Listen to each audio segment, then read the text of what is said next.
இந்த நாளிலும் தியானிக்கும்படியாக தேவன் கொடுத்த வார்த்தை इस दिनों में जांचने के लिए परमेश्वर दिया हुआ वचन மத்தேயு 8ஆம் அதிகாரம் 8வது வசனம். मत्ती 8वां अध्याय 8वां वचन. நூற்றுக்கு அதிபதி பிரதி உத்தரமாக, ஆண்டவரே, நீர் என் வீட்டுக்குள் பிரவேசிக்க நான் பாத்திரன் அல்ல. ஒரு வார்த்தை மாத்திரம் சொல்லும், அப்பொழுது என் வேலைக்காரன் சுத்தமாவான். நூற்றுக்கு அதிபதி சொல்றாரு, और सूबेदार ने इस प्रकार कहा, ஒரு வார்த்தை மாத்திரம் சொல்லும், केवल एक ही शब्द काफी है, அப்பொழுது என் வேலைக்காரன் तब சுத்தமாவான். मेरे नौकर चंगे हो जाएंगे. இப்போ ஆண்டவர் பாருங்க, जो परमेश्वर देखिए கப்பர்நகூமுக்கு வராரு. कफरनहूम में आते हैं ஆண்டவர் நிறைய அற்புதங்களையும் அதிசயங்களையும் செய்துட்டே வராரு வர வழியெல்லாம். और जो आने वाले मार्ग में बहुत अद्भुत चिन्ह चमत्कार कर रहे हैं. இப்போ ஒரு நூற்றுக்கு அதிபதி, அவரு 100 பேருக்கு அதிபதியா இருக்கிற அந்த மிலிட்டரியில இருக்கிறவர். वो 100 की सूबेदार के एक सेना में रहने वाला एक व्यक्ति था. அவர் ஆண்டவர் கிட்ட வந்து சொல்றாரு, उन्होंने प्रभु के पास आकर कहता है, என் வேலைக்கார ஒருத்தன் என்ன செய்யறான், வீட்டுல திமிர்வாதமா சுகவீனமா இருக்கிறான், मेरे सेवक में ऐसे जो लकवे की रोगी से पड़ा है ரொம்ப கொடிய வேதனை பண்றான் और बड़ी कठोरता से जो वेदना उतार रहा है, அப்படின்னு சொல்லி வேண்டிக்கிறான். वैसे कहकर वो विनती करता है. ஆண்டவர் என்ன செய்யறாரு, உடனே நான் வந்து அவனை சுத்தமாக்குறேன் அப்படின்னு तो சொல்லி. प्रभु ने कहता है कि मैं आकर उन्हें चंगाई करूंगा. அந்த காலத்துல ஆண்டவர் கிட்ட போனவங்க எல்லாரும் அவரை தொட்டு சுகப்படணும் அப்படிங்கறத விரும்புறாங்க. उस दिनों में जो प्रभु के पास आने वाला उनको छू कर चंगाई करना करके चाहते हैं. அவர் தொட்டாதான் சுகங்கிறது தான் மற்ற எல்லாருடைய எண்ணமா இருக்கு. सभी की सोच इस प्रकार रहा कि उन्होंने छूते ही मुझे चंगाई मिल जाएगी.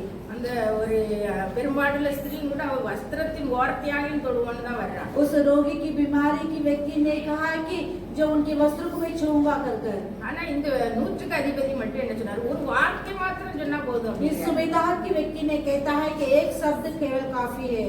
அதோட இல்லாம அவர் சொல்றாரு, நான் அதிகாரத்துக்கு கீழ்பட்டவனா இருந்தாலும் यदि मैं सेवा के अधीन होकर भी எனக்கு கீழே நிறைய வேலைக்காரங்க और இருக்கிறாங்க. मेरे नीचे भी बहुत सेवक है. ஒருத்தனை போனா போறான், एक व्यक्ति जा बोलेगा तो जाता है, வான்னா வருவான், இதை செய்யினா செய்யறான். उसे हाँ करके कहते हाथे ही इसे करो करके बोलेगा तो भी करता है.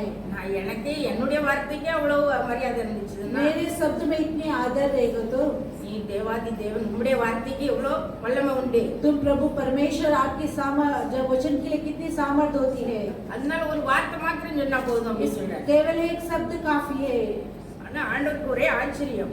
जो प्रभु ने बहुत अचंभित हुआ है. 10வது வசனத்துல பாருங்க, தமக்கு பின்செல்கிறவர்களை நோக்கி जो 10 वचन में कहता है कि अपने पीछे आने वाला को देखकर कहा, இவ்வளோ இஸ்ரவேல் ஜனங்கள் இருக்கிறாங்க, இஸ்ரவேலர் எல்லாருக்குள்ளேயும் देखो इजराइल की सभी में இப்படிப்பட்ட விசுவாசத்தை நான் ஒருத்தையும் பார்க்கல. जो इस प्रकार की विश्वास को मैं कहीं ना देखा हूँ. என்று மெய்யாகவே உங்களுக்கு சொல்கிறேன். वैसे सच में तुझे कहता हूँ. அவ்வளோ இஸ்ரவேலரும் அவ்வளோ இஸ்ரவேலர் மக்களுக்காகவே தேவன் வந்தார் இல்லையா? जो इजराइल लोगों के लिए परमेश्वर आया है, ஆனா அவங்க எல்லாம் விசுவாசிக்கல. लेकिन वे सभी लोग विश्वास नहीं किया ஆனா है. இவர் ஒரு போர்ச்சவர், அவர் எப்படியும் ரோமரா தான் இருந்திருப்பாரு. वे कैसे भी रोमी हो सकता है. அவர் எவ்வளோ ஒரு வார்த்தை சொன்னாலே என்ன சுகமாயிரும்னு சொல்லி அவர் விசுவாசிக்கிறார். उन्होंने कहता है एक शब्द बोलते ही जो चंगे हो जाएंगे कर विश्वास कर रहा है. இந்த வார்த்தையை அனுப்பி சுகமாக்குற தெய்வங்கிறத அவர் அறிஞ்சுக்கிட்டார். वचन भेजकर चंगाई करने वाला प्रभु है करके जान दिया है. அதனால ஆண்டவர் சொல்றாரு, इसीलिए परमेश्वर कहता है, ராஜ்யத்தின் புத்திரரோ, राज्य की संसार की लोग, ஒரு இஸ்ரவேல் ஜனங்களுக்காக வந்ததுனால அவங்க அப்படி சொல்றாரு, जे ராஜ்யத்தின் புத்திரரோ, इजराइल की जो लोगों के लिए है इसलिए कहे कि इस राष्ट्र के पुत्रों புறம்பான எரியிலே जो தள்ளப்படுவார்கள். अंधकार में ढकेले जाएंगे, அங்கே அழுகையும் பற்கடிப்பு உண்டாயிருக்கும் वहाँ पर रोना और दांत पिसना रहती है, என்று உங்களுக்கு சொல்லுகிறேன் ये तुम्हें कहता हूँ.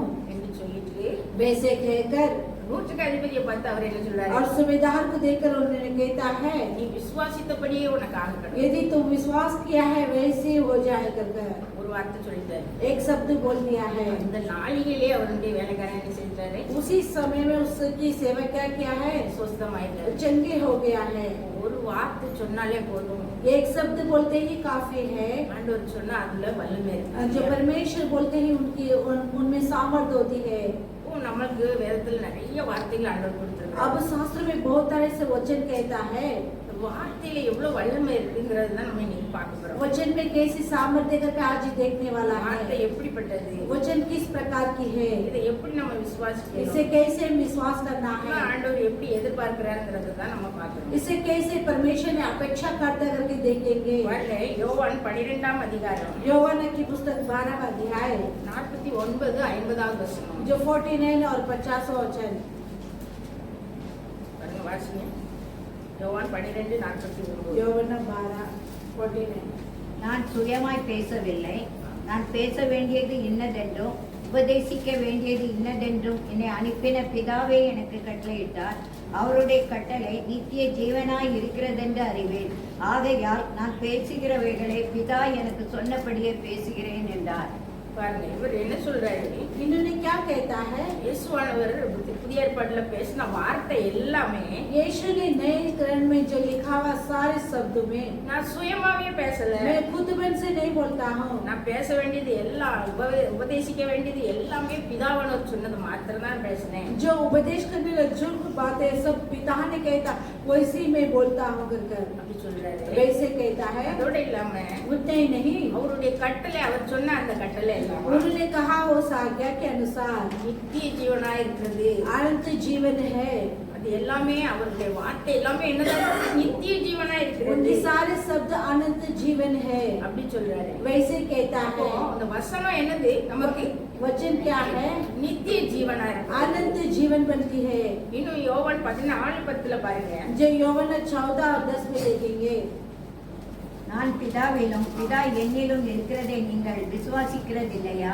நான் உங்களுடனே சொல்லுகிற வசனங்களை என் சுயமாய் சொல்லவில்லை. தேவனிடத்தில் வாசமாய் இருக்கிற பிதாவானவரே இந்த கிரியைகளை செய்து வருகிறார். பாருங்க, देखिए நான் பிதாவிலும் பிதா என்னிலே இருக்கிறது நீங்க விசுவாசிக்கிறது இல்லையா? मैं पिता हूँ और पिता मुझ में करके तुम विश्वास नहीं करते हैं क्या? அதாவது இயேசுவானவரோடே பிதா இருக்கிறாருங்கறத சொல்றாரு. यीशु के साथ पिता है कर बतलाते हैं। நான் சொல்ற வசனமும் எனக்குள்ளது சுயமா நான் சொல்லல. जो मैं वचन कहता हूँ खुद मन से नहीं, என்னிடத்துல வாசமா இருக்கிற பிதாவானவர் தான் நான் செய்யற கிரியைகளையும் செய்து வர்றாரு. मुझ में निवास करने वाला पिता ने मेरे जरिए से क्रिया करता है। அவருடைய வசனமும் பிதாவுடைய வசனம் தான். उनके वचन भी पिता की वचन है। அவருடைய கிரியையும் யாருடைய கிரியை தான்? उनकी क्रिया किसकी है? பிதாவுடைய கிரியை. पिता की क्रिया है, அப்படி சொல்றாரு. वैसे कहता है। இன்னும் பாருங்க, अब देखिए இப்போ எபிரேயர் 4:12 போட்டிருக்கு. इब्रानी की पुस्तक 4:12 में कहता है, அவருடைய வசனங்கள் வார்த்தை எப்படி இருக்குதுன்னு போட்டிருக்கு. उनकी सामर्थ्य की वचन किस प्रकार की है। எபிரேயர் 4:12. इब्रानी की पुस्तक 4:12 தேவனுடைய வார்த்தையானது ஜீவனும் வல்லமையும் உள்ளதாயும் இருபுறமும் கருக்குள்ள எந்த பட்டயத்திலும் கருக்கானதையும் ஆத்மாவையும் ஆவியையும் கண்களையும் மூளையும் பிரிக்கத்தக்க உருவ குத்துகிறதாயும் இருதயத்தின் நினைவுகளையும் யோசனைகளையும் வர அரைக்கிறதாயும் இருக்கிறது. தேவனுடைய வார்த்தை எப்படிப்பட்டதா இருக்குன்னு பாருங்க. परमेश्वर की शब्द किस प्रकार की है, அது ஜீவனும் வல்லமையும் உள்ளதா. वो जीवन और सामर्थ्य है। அவருடைய வார்த்தையிலே என்னது இருக்கு? ஜீவன் இருக்குது. उनके वचनों में जीवन है, அதுல உயிர் இருக்கிறதுனால அது கண்டிப்பா அந்த வார்த்தை என்ன சொன்னபடி செய்யும். वो जीवन है इसलिए शब्द कहता है वैसे पूरी हो जाती है। அதுல அது பாருங்க, அது எப்படி இருக்குதா, இருபுறமும் கருக்குள்ள எந்த பட்டயத்திலும் கருக்கானது. दो धार तेज से रहने वाले तलवार से भी अधिक जो तेज है, ஆத்மாவையும் ஆவியையும் கண்களையும் ஊனையும் பிரிக்கத்தக்கதாக आत्मा और प्राण और गुण कर उसे जो अलग करता है, உருவ குத்துகிறதாயும் उसे जो गुन के उसके और जो धोबा कर छेद करता है, இருதயத்தின் நினைவுகளையும் யோசனைகளையும் வகையறுக்கிறதாயும் இருக்கிறது. और मन भावनों के और उसके छेद कर उसे अलग करता है। பாருங்க, அந்த வார்த்தையானது என்ன செய்யுது, நம்ம உள்ளத்துக்குள்ள வந்துட்டுனா அது எப்படி ஆகுது? उस वचन हमारे मन में आ जाएगा तो कैसी होती है, அது ஆவி ஆத்மா கணுக்கள் ஊனி எல்லாத்தையும் பிரித்து எடுக்கு. उनके प्राण आत्मा उसे गुन कर उसे जो छेद करता है, நம்ம இருதயத்தின் நினைவுகள் யோசனைகள் எல்லாத்தையும் வகையறுக்கிறதா मन இருக்கு. भावनाओं की सारे विचारों को उसे छेद करता है। அப்ப தேவனுடைய வார்த்தை நம்ம உள்ளத்துக்குள்ள வந்துச்சுன்னா அது எவ்வளவு கிரியை செய்து பாருங்க. प्रभु की वचन हमारे मन में आएगा तो कैसे क्रिया करती है, அது ஆவி ஆத்மா எல்லா இடத்துலயும் ஊடுருவி போகுது. वो प्राण आत्मा में सभी में में जो वो जाते हैं இருதயத்தினுடைய நினைவுகள் யோசனைகளை கூட அது என்ன செய்து வகையிருக்கு. और मन की सारे विचारों को भीतर भीतर कर देती है। இன்னும் பாருங்க யோவான் 6:63 போட்டிருக்கு. जो यूहन्ना 6 और 63 में कहता है, நான் உங்களுக்கு சொல்லுகிற வசனங்கள் मैं तुम्हें कहने वाला इस वचन ஆவியாயும் ஜீவனாயும் இருக்கு. आत्मा और जीवन बनकर रहती है। அவருடைய வசனங்கள் எப்படி இருக்குதா? उनके वचन आत्मा बनकर रहती है।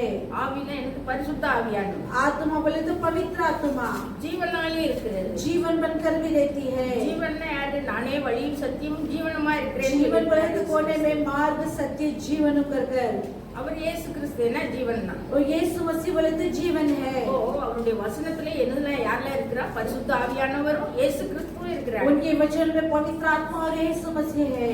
இன்னும் பாருங்க और देखिए யோவான் 17:3 போட்டிருக்கு. यूहन्ना की पुस्तक 17 और 3 में कहता है, ஒன்றான மெய் தேவனாகிய உண்மையும் एकत्र जो परमेश्वर तुम्हें நீர் அனுப்பினவராகிய இயேசு கிறிஸ்துவையும் அறிவதே நித்திய ஜீவன். और तुम भेजे वाला जो यीशु मसीह को विश्वास करना ये अनंत जीवन है। இப்போ நித்திய ஜீவன்னா என்னது? வசனத்திலே நித்திய ஜீவன் இருக்குது. वचनों में अनंत जीवन है। இப்போ மெய் தேவனாகிய பிதாவையும் और सच्ची परमेश्वर पिता को அவர் அனுப்பின இயேசு கிறிஸ்துவை விசுவாசி அந்த அறிகிற அறிவே என்னதுதான்? நித்திய ஜீவன். उनके यीशु मसीह को जानने वाला ही अनंत जीवन है அப்படின்னு ஆண்டவர் சொல்றாரு. वैसे प्रभु कहता है। யோவான் 5:அதிகாரம் यूहन्ना 5वां अध्याय 39-40 போட்டிருப்பாருங்க. जो 39 में और 40 में कहता है, வேத வாக்கியங்கள் ஆராய்ந்து பாருங்கள், அவைகளால் உங்களுக்கு நித்திய ஜீவன் உண்டு என்று எண்ணுகிறீர்களே. என்னை குறித்து சாட்சி கொடுக்கிறவைகளும் அவைகளே. அப்படி இருந்தும் உங்களுக்கு ஜீவன் உண்டாகும்படி என்னிடத்தில் வர உங்களுக்கு மனதில்லை. பாருங்க வேத வசனத்துல शास्त्र के वचनों में अनंत जीवन है। நித்திய ஜீவன் உண்டு நமக்கு எல்லாருக்கும் தெரியும். अनंत जीवन है करके हम सभी जानते हैं। ஆனா அவருக்கு அந்த ஜீவன் அது உண்டாகும்படி वो जीवन होने के लिए அந்த நித்திய ஜீவன் நமக்குள்ள உண்டாகும்படி யார்கிட்ட வரணுமா? उस अनंत जीवन होने के लिए हम किसके पास आना है? என்னிடத்தில் வர உங்களுக்கு மனதில்லை அப்படின்னு சொல்றாரு. मेरे पास आने के लिए तुम्हें मन नहीं करके कहता है। இயேசு கிறிஸ்து கிட்ட வந்தா அது ஜீவன் என்னது வரும்? நித்திய ஜீவன் நமக்கு உண்டாகும். यीशु मसीह के पास आते ही अनंत जीवन होती है। இன்னும் பாருங்க और देखिए யோவான் 10:35 பாருங்க. यूहन्ना 10वां अध्याय 35 में देखेंगे, தேவ வசனத்தை பெற்றுக்கொண்டவர்களை प्रभु के वचनों को पाए हुए தேவர்கள் என்று அவர் சொல்லி जो वो देवता कर मानते हैं। அப்படி ஒரு வசனம் வந்து பாருங்க. யோவான் 10:35. यूहन्ना 10 और 35 தேவ வசனத்தை பெற்றுக்கொண்டவர்களே தேவர்கள் என்று அவர் சொல்லி இருக்க வேத வாக்கியமும் தவறாததா இருக்க பிதாவினால் பரிசுத்தமாக்கப்பட்டு உலகத்தில் அனுப்பப்பட்டும் இருக்கிற நான் என்னை தேவனுடைய குமாரன் என்று சொன்னதினாலே அதுதானே கரெக்ட். தேவ தூஷணம் சொன்னா என்று நீங்கள் சொல்லலாமா? ஆண்டவரே கேக்குறாரு. परमेश्वर पूछ रहा है, தேவ வசனத்தை பெற்றுக்கொண்டோம்னா परमेश्वर के वचन को पाएंगे तो அவங்க எல்லாம் தேவர்கள். वे सभी ईश्वरी कर அப்படியே வசனம் சொல்லி இருக்குது. वैसे वचन कह चुका है। அப்போ நம்ம वசனங்களை நம்ம ஆராய்ந்து படிக்கும் பொழுது वचन को अब जांच कर पढ़ते समय அதிகமா வசனம் படிக்க படிக்க நமக்குள்ள ஜீவன் நித்திய ஜீவன் வருது. ज्यादा से पढ़ते ही अनंत जीवन होती है। அதோட இல்லாம அந்த வசனம் என்ன ஆகுது? वैसे उनकी वचन क्या होती है? தேவர்களாக நம்மளை மாற்றுது. और ईश्वरी बन जाती है। இப்போ எனக்கு கூட ஒரு சின்ன கதை தெரியும். अभी मुझे एक कहानी पता है, கதை இல்ல ஒரு சாட்சி. एक गवाही के रूप से है। இந்த சின்ன பிள்ளைங்க நமக்கு எல்லாம் சொல்லி கொடுத்துருப்பாங்க தேவதூதர்கள்னா கண்ணே சுண்ட மாட்டாங்க அப்படின்னு சொல்லிருப்பாங்க இல்லையா? छोटे बच्चों कहेंगे कि जो स्वर्गदूत ने अपने हाथ के नहीं पलकेंगे। ஒரு மனுஷனும் ஒரு தேவதூதரும் நிக்கிறாங்கன்னா அது தேவதூதர் தான் எப்படி கண்டுபிடிக்கலாம்னா அவன் கண்ணை சுமத்தாம இருக்கிறவங்க தான் தேவதூதர்கள் அப்படி நம்ம சின்ன பிள்ளைல நம்ம ऐसे கேள்விப்பட்டிருக்கோம். बचपन में सुना रहेंगे, एक मनुष्य और स्वर्गदूत खड़ा रहेंगे, जो कौन मनुष्य कौन स्वर्गदूत देखेंगे तो उनके आंखें में जो पलकें नहीं होती है वो स्वर्गदूत कर ஒரு ஊழியர் அவர் ரொம்ப ஆண்டவரை நேசிக்கிற ஊழியர். एक सेवक है, परमेश्वर को बहुत प्रेम करने वाला அவர் है। நல்ல கிட்டார் வாசிப்பாரு. वो अच्छे से गिटार करते हैं। அவர் ராத்திரி ஆனா அந்த கிட்டாரை எடுத்து வாசிச்சு வாசிச்சு ஆண்டவரை நல்லா நல்லா ஆராதனை பண்ணிக்கிட்டே இருக்கிறார். और रात को होते ही प्रभु के अच्छे से आराधना करते हैं गिटार कर कर।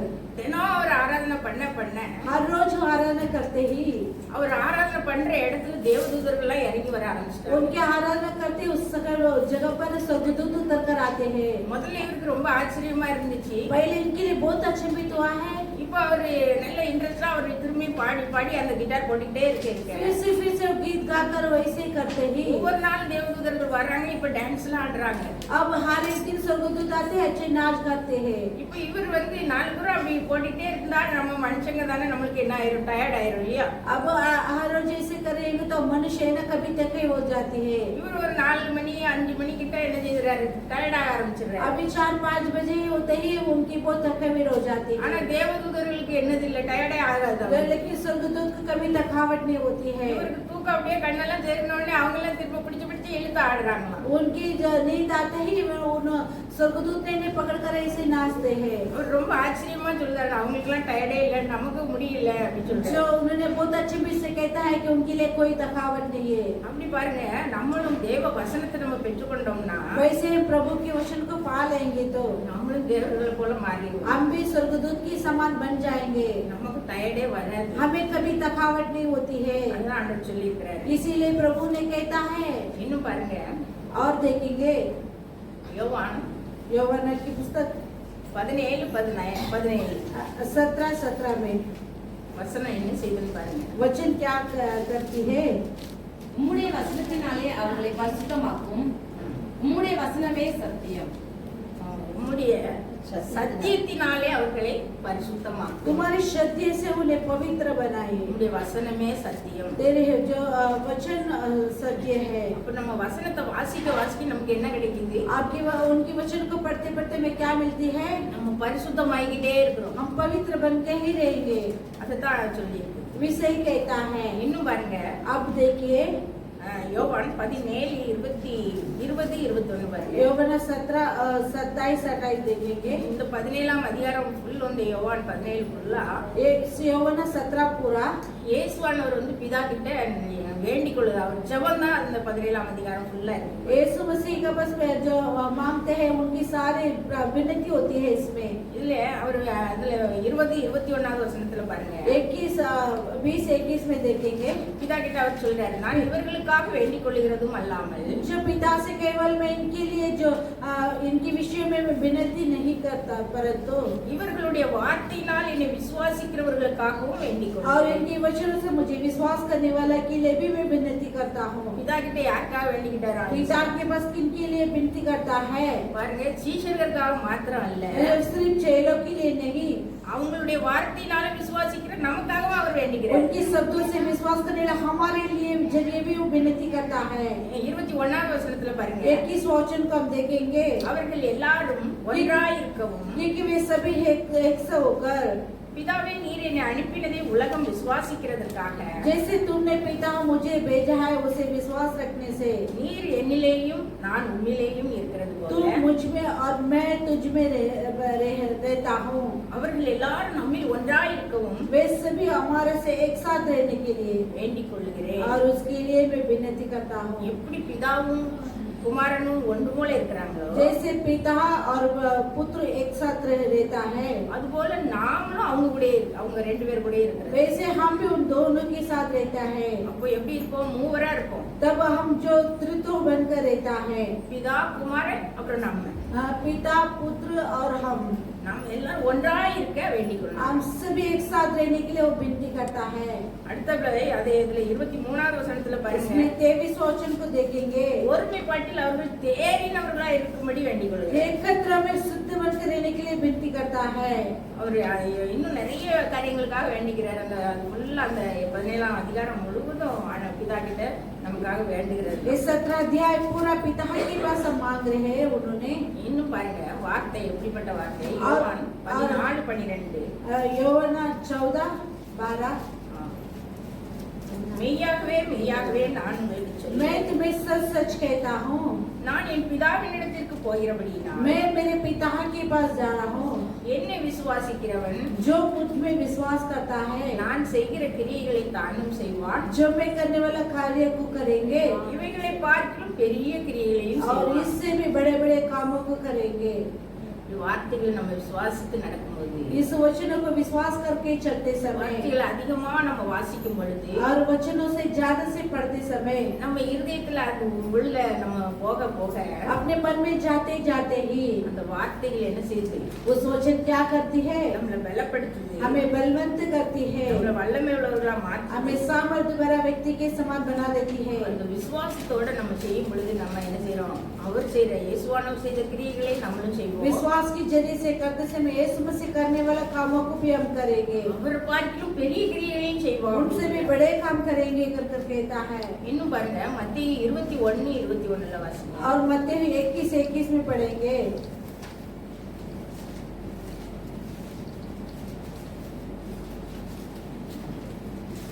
இயேசு அவர்களை நோக்கி, यीशु उनसे कहा, நீங்கள் சந்தேகப்படாமல் तुम शक न होते हुए விசுவாசம் உள்ளவர்களாய் जो இருந்தால் विश्वास बन करेंगे, இந்த அத்தி மரத்திற்கு செய்ததை நீங்கள் செய்வதும் जैसे அல்லாமல், संजीव पेड़ को क्या है वैसे तुम भी करेंगे। இந்த மலையை பார்த்து इस पहाड़ को देखकर நீ பெயர்ந்து சமுத்திரத்திலே தள்ளுண்டு போ என்று சொன்னார். तो उसे जो उड़ और गिर कर समुद्र में गिर जा बोलेगे तो அப்படி ஆகும் என்று மெய்யாகவே உங்களுக்கு சொல்லுவேன். वैसे ही होगा करके मैं सच में तुमसे कहता हूँ। ஆண்டவர் ஒரு நேரம் பசியோட நடந்து வர்றாரு. परमेश्वर एक बार भूखे बनकर आते हैं, ஒரு அத்தி மரத்தை பாக்குறாரு. एक अंजीर के पेड़ को देखता है, அதுல நல்ல செழிப்பா இருந்த உடனேக்கு அங்க போனா பழம் ஏதாவது கிடைக்குன்னு போனா அங்க என்னது கிடைக்கல. वहाँ पर जो अच्छी हरियाली है कुछ फल मिलेंगे करके गए थे, वहाँ पर फल नहीं मिला கனியே है, கிடைக்கல அவருக்கு. वहाँ पर फल नहीं मिला है, அதனால அவர் என்ன செய்தாரு? அதை சபிக்கிறாரு. इसीलिए उन्हें उसे श्राप देता है। அதை சபித்துட்டு அவர் போனானே அடுத்த நாளே இவங்க சீஷர்கள் எல்லாம் போறாங்க பாக்குறாங்க. वो श्राप दे के जाते ही दूसरे दिन वो चेले देखता है, இந்த அத்தி மரம் எவ்வளவு சீக்கிரமா பட்டு போயிட்டு. संजीव के पेड़ कितनी जल्दी से सूख गया है। நேற்றுக்கு தான் நடந்தது. அவர் ஒரு வார்த்தை சொன்னாரு, இன்னைக்கு பட்டு போச்சு कल ही उन्होंने एक शब्द कहा है, आज सूख गया है, அப்படி சொல்றாங்க. वैसे कहा है। அது அவ்வளவு ஆச்சரியப்பட்ட உடனே ஆண்டவர் என்ன சொல்றாரு? अब अचंभित होते ही प्रभु ने क्या कहता है, என்கிட்ட நீங்க விசுவாசமா இருந்தா मुझ में तुम विश्वास बन के रहेगी तो நீங்க இந்த அத்தி மரத்துக்கு நடந்தது மாதிரி மாத்திரம் இல்ல, तो संजीव पेड़ की हुआ ऐसे नहीं, மலையை பார்த்து பேருந்து போன்னு சொன்னாலும் அது என்ன इस செய்யும்? पहाड़ जो उसे उठे जो जा करके बोले तो அதுவும் பேருந்து சமுத்திரத்துல போய் விழும் அப்படிங்கிற. वो भी सड़क कर वो समुद्र में गिर पड़ेगी। அடுத்த வசனத்துல பாருங்க, மேலும் நீங்கள் फिर तुमसे விசுவாசம் உள்ளவர்களாய் ஜெபத்திலே எவைகளை கேட்பீர்களோ जो विश्वास के जरिए से प्रार्थना में जो कुछ तुम मांगोगे அவைகளை எல்லாம் பெறுவீர்கள். वे सब कुछ तुम पाओगे। அப்போ நம்ம பெற்றுக்கொள்றதுக்கு என்ன காரியம் வேண்டியது? अब पाने के लिए क्या कार्य जरूरत पड़ती है? விசுவாசம் வேணும். विश्वास चाहिए। விசுவாசம் எப்படி சும்மா சொல்லிட்டே இருந்தா வந்துருமா? विश्वास ऐसे बोलते रहेगा तो आएंगे क्या? அதிகமா வேதம் வாசிக்கணும், ज्यादा समय शास्त्र पढ़ना है, அதிகமா ஜெபம் பண்ணணும். ज्यादा सा प्रार्थना करना है। பரிசுத்தப்பட पवित्र होते होते ही நமக்குள்ள ஒரு தெய்வீக சமாதானம் உள்ளதுக்குள்ள வந்து हमारे अंदर एक बड़ी शांति हो जाती है। எவ்வளவு பெரிய காரியத்துக்காக ஜெபம் பண்ணிட்டு हम இருந்தாலும் कितने बड़े कार्य के लिए प्रार्थना में बैठेंगे, அதெல்லாம் ஒண்ணும் இல்ல. वो सब कुछ नहीं है। அது தந்தாலும் தரட்டா எனக்கு பரவாயில்ல. वो देंगे तो ना देंगे तो काफी नहीं है। என் கூட ஆண்டவர் இருக்காரு. मेरे पास परमेश्वर है, அவர் கொடுத்த சமாதானம் சந்தோஷம் என் உள்ளத்துல இருக்குது. उन्होंने दिया हुआ शांति समाधान मेरे मन में है। அது போதும் அப்படின்னு சொல்ற வரைக்கும் அந்த பரிசுத்தம் உண்டாகும். वो काफी है, कहने तक उनकी पवित्र बना रहती है। நம்ம கேட்ட காரியமே நமக்கு அற்பமா தோணுன जो பிறகு सुने हुए कार्य हमारे तुच्छ माना जाती है, ஆண்டவர் அதுக்கப்புறம் சும்மா இருக்க மாட்டாரு, உடனே தந்துருவாரு. उसके बाद परमेश्वर जल्द दे देंगे। அது வரைக்கும் நம்ம விசுவாசத்துல வளரணும். जब तक हम विश्वास में बढ़ना है, அவ்வளவு தூரம் பரிசுத்தப்பட்டு கொண்டே இருக்கணும். उतने दिन तक हम पवित्र बन के ही देना है। இதுதான் ஆண்டவர் விரும்புறாரு. इसे ही परमेश्वर चाहते हैं। இன்னும் பாருங்க, யோவான் 6ஆம் அதிகாரம் यौवन 6 अध्याय 53 54 வாசிங்க. 53-54 में पढ़ेंगे।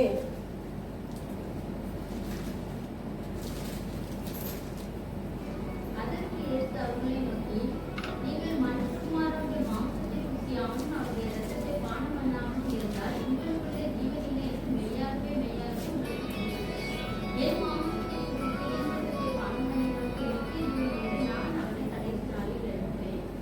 பாருங்க, देखिए மனுஷகுமாரனுடைய மாம்சத்தை புசியாமலும் जो मनुष्य पुत्र की उसकी मांस को ना खाते हुए அவருடைய இரத்தத்தை பானம் பண்ணாமலும் இருந்தால் உங்களுக்குள்ளே ஜீவன் இல்லை. उनकी लहू को ना पीते हुए नहीं तो तुम्हारे अंदर जीवन नहीं அது है। என்னது? நம்ம ராபோஜன் அந்த நக்கர்ண பந்தியில பங்கு பெறுறோம்ல, उसे क्या है, हमें रोटी भोजन की भाग लेते हैं ना, उसकी वही है। அப்போ तब நம்ம அந்த நக்கர்ண பந்தியில தவறாம பந்து கொள்ளும் பொழுது उस रोटी भोजन के आराधना में हम रहते समय நமக்குள்ள என்னது வருது? நித்திய ஜீவன் வந்து. हमारे लिए क्या होती है, अनंत जीवन होती है। அதான் 54வது வசனத்துல போட்டு பாருங்க, और 54 में क्या है, लिखा है, என் மாம்சத்தை புசித்து என் ரத்தத்தை பானம் பண்ணுகிறவன் जो मेरे मांस को खाता और मेरे लहू को पीता है நித்திய ஜீவன் உண்டு, நான் அவனை கடைசி நாளில் எழுப்புவேன். अनंत जीवन होती है, मैं उसे अंतिम दिन जिलाऊंगा करके कहता है। அதுலயே பாருங்க, देखिए 6வது வசனத்துல, छठा हो जाए 56 में, என் மாம்சத்தை புசித்து என் ரத்தத்தை பானம் பண்ணுகிறவன் जो मेरे मांस को खाता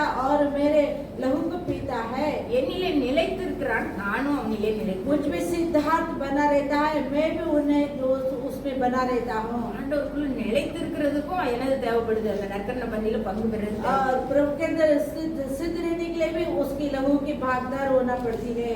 அப்ப பாருங்க, அப்போ देखिए, அந்த நற்கரண பந்தியில பங்கு பெறுறது பெரிய காரியமா இருக்கு. उस रोटी भोजन की भाग में आना बड़ी बात होती है।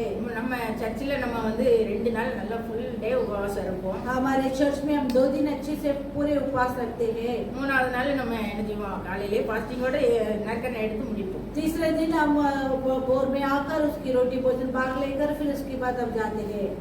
முந்தி அடிக்கடி நான் அப்படி ஃபாஸ்டிங் இருப்பேன். पहले मैं ऐसे बार बार उपवास रखती थी। இப்போ நான் முழுசா இருக்க முடியல, ஒரு நேரம் 2 நேரம் அப்படியே முடிச்சுக்கிடுவேன். अब पूरी तरह से नहीं रह सकता है कि एक बार 2 बार ऐसे ले அப்படி लेती हूँ। உண்மையா நான் இருக்கும் பொழுது பாருங்க, अब सच्चाई से उस समय में रहने का टाइम, ஒரு தடவை அந்த 3வது நாள் நற்கரணை எடுத்த அன்னைக்கு எனக்கு சொப்பனத்துல கிடைக்குது. एक बार उसकी दर्शन में मुझे मिला है वो रोटी भोजन की बात।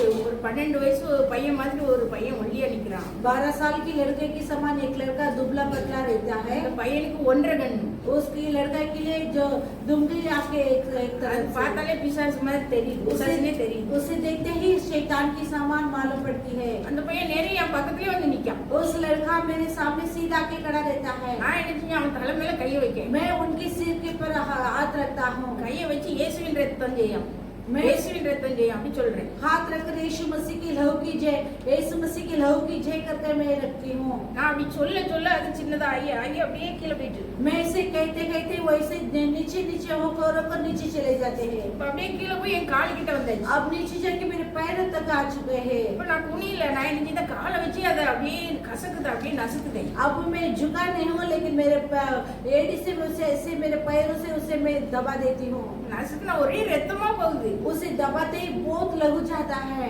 பாருங்க, அந்த உண்மையா அப்படி பாஸ்டிங் இருந்து நம்ம ஆண்டவர்கிட்ட இருக்கும்போது देखिए, हम सच्चाई से उपवास रखकर प्रभु के अंदर रहते समय அந்த பிசாசு நம்ம கையில ஆண்டவர் ஒப்பு கொடுக்கிறார். वो शैतान को अपने हाथों में सौंप देता है। நமக்கு எதிரா இருக்கிற பிசாசு சரண்டர் ஆகி நம்ம முன்னாலே வந்து நிக்கும். अपने विरोधी वाले शैतान जो आधीन होकर हमारे सामने आके गिर जाते हैं। நம்ம நசுக்கி அதை என்ன செய்யறோம்? காலின் கீழாக்கி போடக்கு ஒப்பு கொடுத்துட்டாரு. और अपने पैरों के नीचे रोदने के लिए परमेश्वर सौंप दिया है। இப்ப நற்கரணை எடுக்கிறது எவ்வளவு ஒரு ஆசீர்வாதமான ஒரு காரியம் பாருங்க. देखिए, रोटी भोजन लेना कितनी बड़ी आशीष है। देखिए, நல்ல உபவாசம் இருக்க முடிஞ்சவங்க எல்லாம் என்ன செய்யுங்க? கண்டிப்பா இருந்து அந்த ஆசீர்வாதத்தை பெற்றுக்கோங்க. अच्छे उपवास रखने के लिए जो हो सकता है वो उपवास रखकर उस आशीष को पा लीजिए। இன்னும் பாருங்க, மார்க் 16ஆம் அதிகாரம் अब मार्को 16 अध्याय 16-17 வருஷம். 16-17 में पढ़ेंगे। मार्को அப்போஸ்தலர்களால் நடக்கும் அடையாளங்களாவன, என் நாமத்தினாலே சாஸ்திரங்களை புரட்டுவார்கள், நவமான வார்த்தைகளை பேசுவார்கள், கற்பங்களை எடுப்பார்கள், சாவுக்கேதுவான யாதொன்றை குடித்தாலும் அது அவர்களுக்கு ஏற்படுத்தாது, வியாதிஸ்தர்கள் கைகளை வைப்பார்கள், அப்பொழுது அவர்கள் சுத்தமாவார்கள் என்றார்.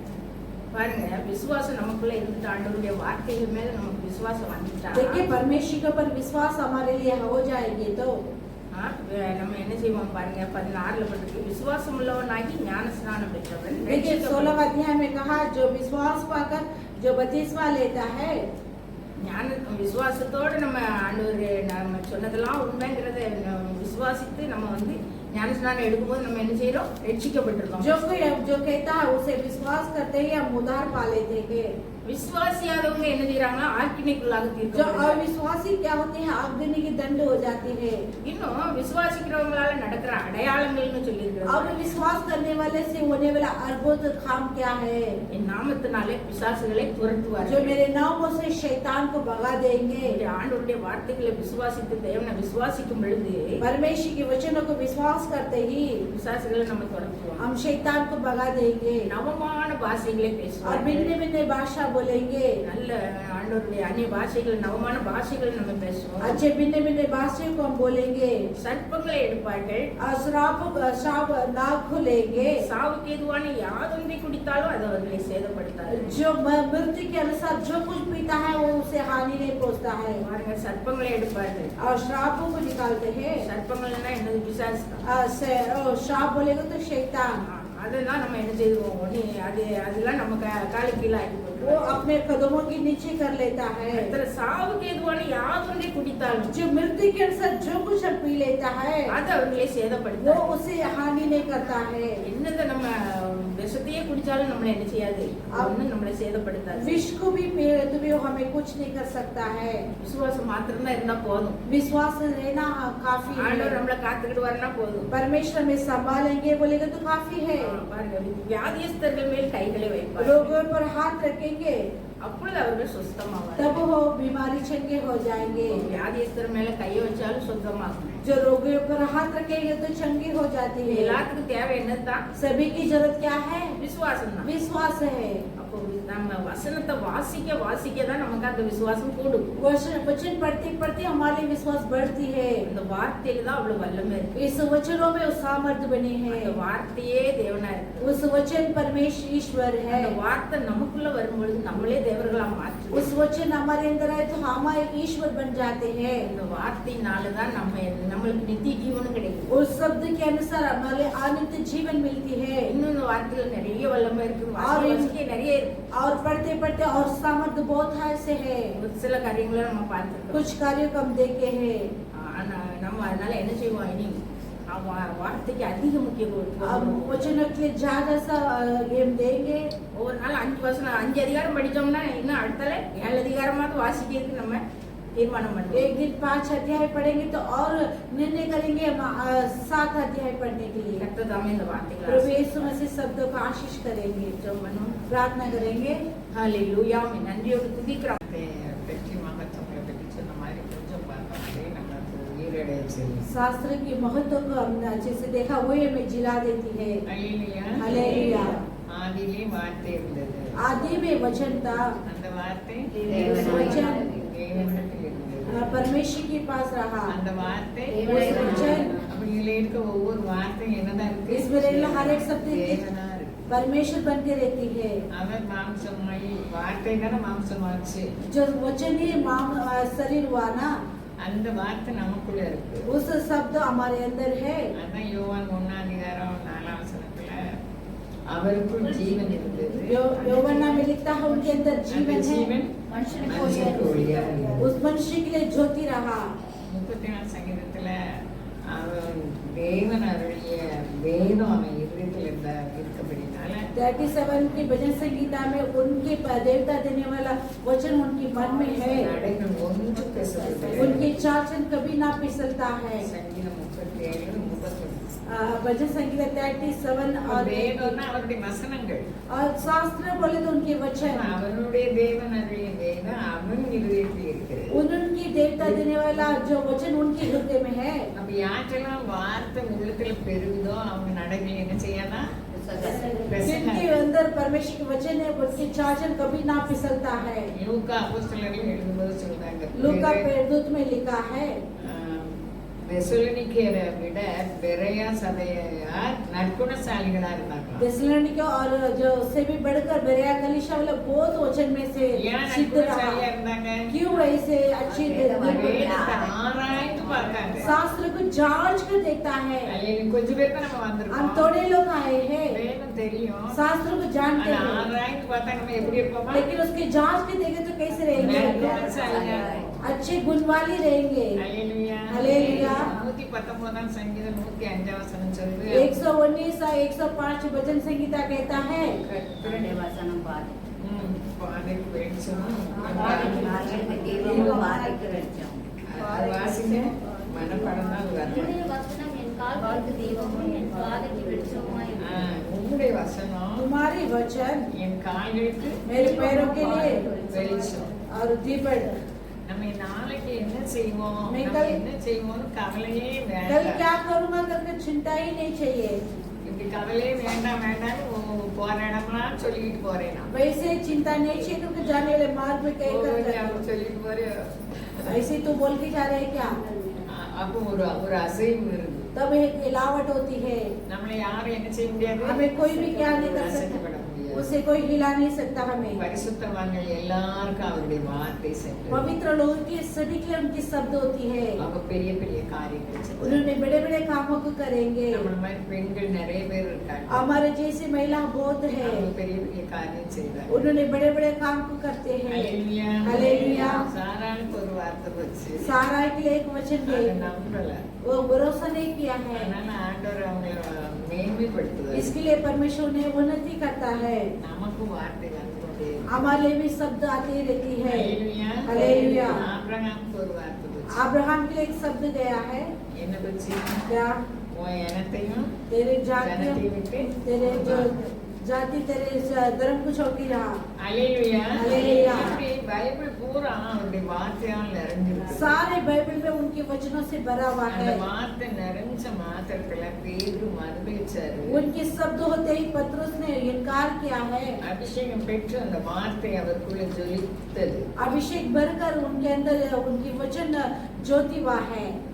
பேதுரும் யோவான் ஆலயத்துக்கு போறாங்க. पतरस योवान ने भवन में जाते हैं, அங்க ஒரு பிச்சைக்காரர் वहाँ पर एक பிச்சை கிடைக்காதான்னு நடக்க முடியாத ஆள் பார்த்துட்டு एक लंगड़े ने जो भिखारी भीख मिलेगा करके देख रहा है, அவருடைய நாமம் தான் வார்த்தை. उनके वचन ही वचन है। அப்ப பேதுரு சொல்றாரு, வெள்ளி பொண்ணு என்கிட்ட पतरस कहता है सोने चांदी नहीं है, என்கிட்ட இருக்குது பாரு. मेरे पास जो है उसे देता நம்ம हूँ। நிறைய பேர் வந்திருக்கோம். நம்ம வார்த்தை நம்ம இருதயம் பூரா நிறைஞ்சா நம்ம எந்த இடத்துல போய் ஆறுதல் சொன்னாலும் அது ஆறுதலாக இருக்கும். उनके वचन हमारे मन में भरे रहेगा तो कहाँ भी जाएंगे तो उनके लिए तसल्ली मिलता है। நமக்கு வெள்ளியும் பொண்ணு வேண்டாம், सोने चांदी नहीं चाहिए, அவருடைய நாமம் போதும், उनके नाम काफी அவருடைய है, வார்த்தை போதும். उनकी शब्द काफी है। யாருக்கு இருக்குது நான் தாரேன். मेरे पास जो है उसे मैं देता हूँ। அவர் ஒரு வார்த்தை वो சொல்லுவார். एक शब्द बोला है, எழுந்து நடன்னு சொல்லுவார். उठकर चलो करके कहा है। அப்படிதான் சொல்றாரு. वैसे कहते हैं ना। அல்லேலூயா. அப்போஸ்தலர் 3ஆம் அதிகாரம் वेदूत की पुस्तक 3 अध्याय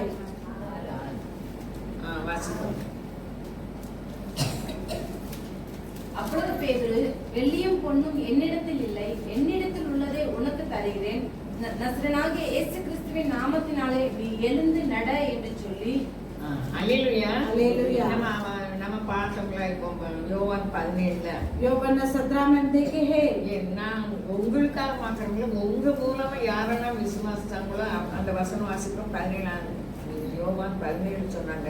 யோவான் 17 में कहा है, இது இந்த கடினமான உபதேசம் யாருன்னா உங்களுக்கு புரிஞ்சுதோ நல்லா கேட்டோம். நம்ம வசனம் हम अच्छे से वचनों को सुना है।